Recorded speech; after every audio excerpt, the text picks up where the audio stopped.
Under the full moon with Thai corpse collectors in Thailand, Randy and I are studying cinema for a very long time. We wanted to record a ride along with corpse collectors. Among the first responders in Thailand are corpse collectors. They remove limbs and gather corpses from the site to be taken to a coroner when we got to our third stop. The atmosphere was different. It was pitch black. There was no breeze and no bug noise.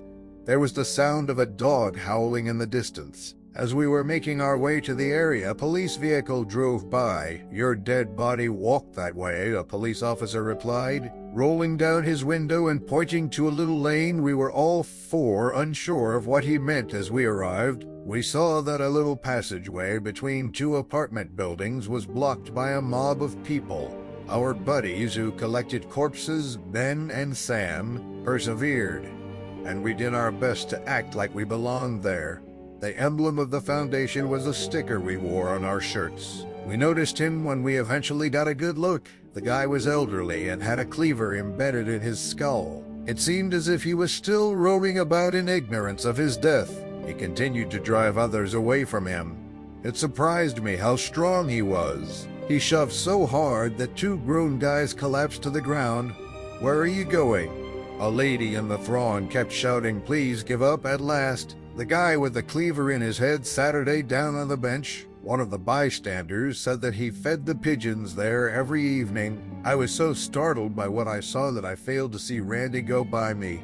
Randy walked straight up to the elderly guy and began recording. The guy avoided turning to face the camera. The elderly guy eventually sagged to the ground and died as Randy shifted about him in an attempt to acquire a new perspective. The body collectors and bystanders didn't reprimand Randy, so I reasoned that I shouldn't either. Randy and I returned to the vehicle while our buddies, Ben and Sam, who were also corpse collectors, spoke with the old man's relatives. With a proud look on his face, Randy saw the uncut video he had recorded with his DSLR when we finally arrived to the elderly man's clip. We saw him gazing at us straight into the camera. My heart missed a beat from shock. Randy was close to dropping the camera. We both exchanged glances.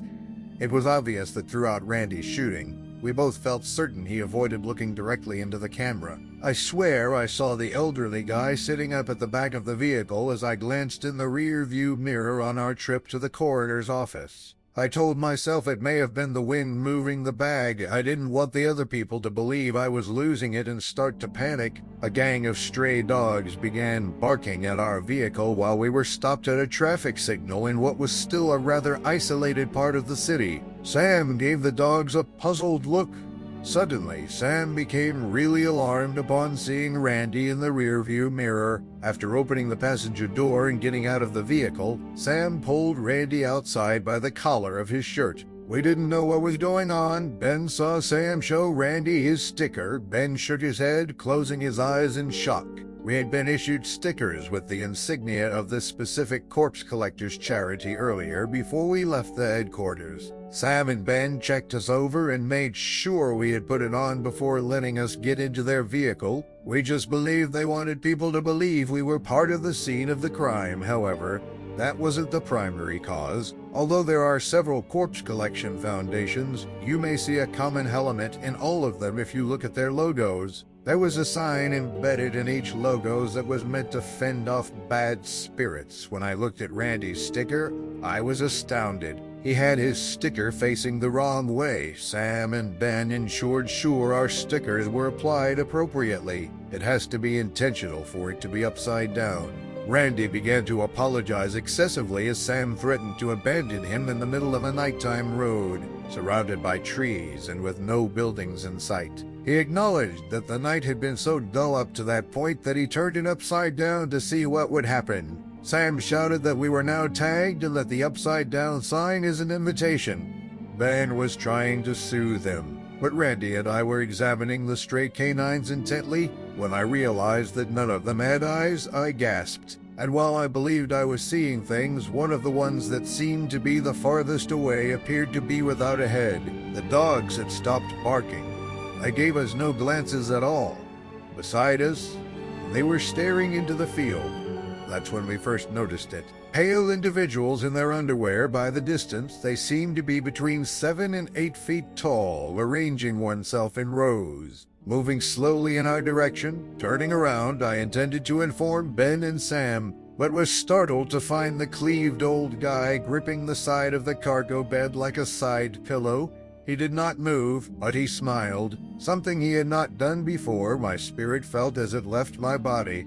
I wanted so much to simply fall to the ground and cry. I looked at Sam and Ben to see how they were responding. Ben just let out a sigh, pushed the elderly man's corpse more into the bag, and secured it shut. At last, Sam let Randy get back into the vehicle, but he informed him that they would be dropping him off at the hostel. I was unnerved by how much closer the group of pale, nude individuals seemed to be to us. None of them have eyes, just like the dogs. Though they seemed agitated, Ben and Sam's lack of alarm struck me as very bizarre. I felt like I may pass out. Ben saw my obsession with the figures. Ben reminded me of the old Thai adage. I recognized the ancient Thai he was referring to, which said not to bring attention to anything that seemed ghostly. There were other calls pouring in while we were in the vehicle. Ben and Sam were instructed by the dispatcher to travel to a local school where a gun-wielding, inebriated guy had climbed onto the cell tower and demanded to see his wife, but Ben radioed in, saying that because we were all marked by bad spirits, they had to take a detour and drop one of us off at the dorm first. I was quite confident the dispatcher was going to give Ben a hard time. However, he only apologized to Ben for what had transpired. While driving back to our dorm, I saw a reflection on a building's glass window. We had a guy standing on our car's roof. I almost said something. I opened my lips to speak, but thank God no sound emerged as I remembered the proverb. The guy vanished in the window beyond that one.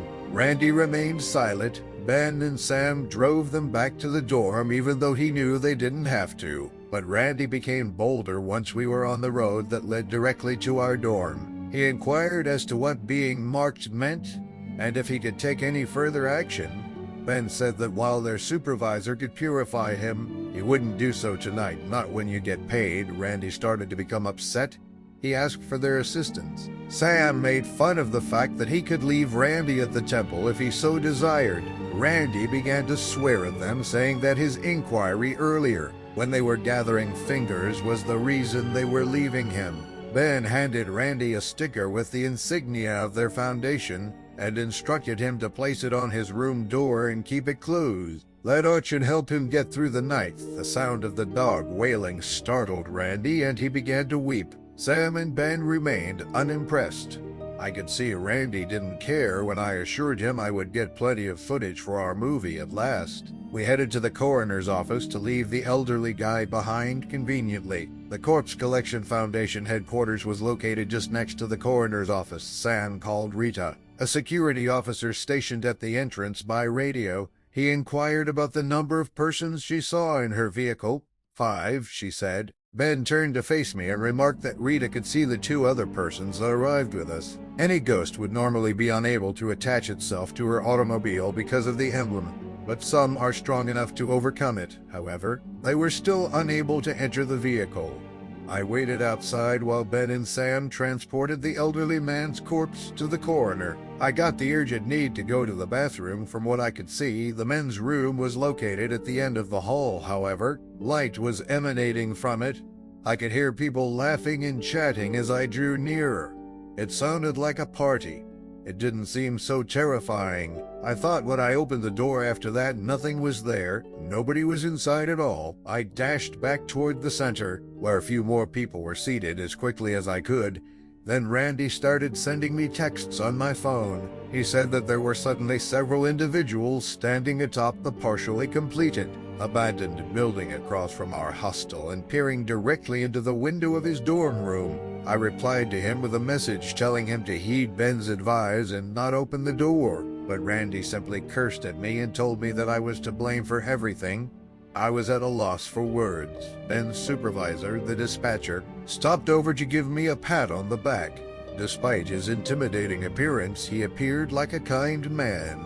He asked me whether I had fun and if I had enough film for my project. Laughing like a happy Santa, I gave him a nod and grabbed my camera, intending to show him some film, when I saw that every one of the over 100 video clips had a thumbnail of the elderly guy staring into the camera and that no bites of memory were present in any of the files. My heart stopped with closed eyelids. The dispatcher nodded understandingly, subtly. He informed me that he knew of some individuals who were marked and eventually became blind from the pain they were in. It has been a long night, I told him as I Saturday down on the curb and wiped my face with both hands, wishing he hadn't told me that it was just 8 p.m. The dispatcher informed me, chuckling and giving me another thump on the back.